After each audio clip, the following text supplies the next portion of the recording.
An 84-year-old man fatally beat Murray. Prosecutors say charges against him would be unethical. News 4's Jen Shantz joins us in the studio with the details. Jen? Well, Don, acting Erie County DA Michael Flaherty says the man is not mentally capable to stand trial and wasn't aware of what he was doing when he beat Murray. We spoke with the man's good friend. He tells us the same thing Murray's family did about Emerald South. But he also sheds light on the kind of man he says his friend truly is.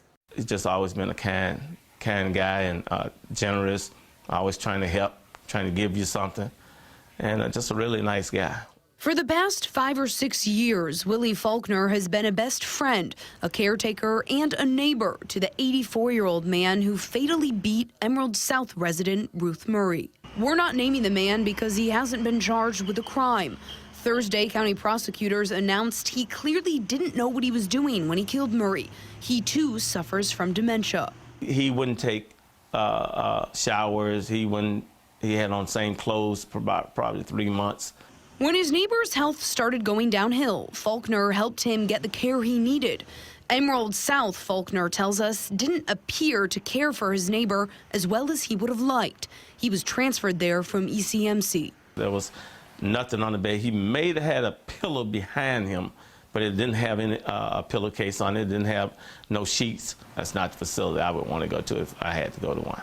Faulkner's neighbor, according to medical professionals, had a history of aggression and needed 24-hour supervision. Faulkner recalls his neighbor getting agitated with people going into his room. He felt he was trapped in there. According to documents obtained by News 4, the facility didn't follow instructions from ECMC, which suggested he needed round-the-clock care. Records show they also weren't upfront with Murray's family about the severity of her injuries. They, too, feel this terrible tragedy could and should have been prevented. Now, that man is currently being housed at ECMC. The Department of Health cited Emerald South for failure to provide adequate supervision in the past. Emerald South declined to comment on that report. For a look at our full investigation on this case, just head to WIVB.com. Live in the studio tonight, Jen Shantz, News 4 at 6.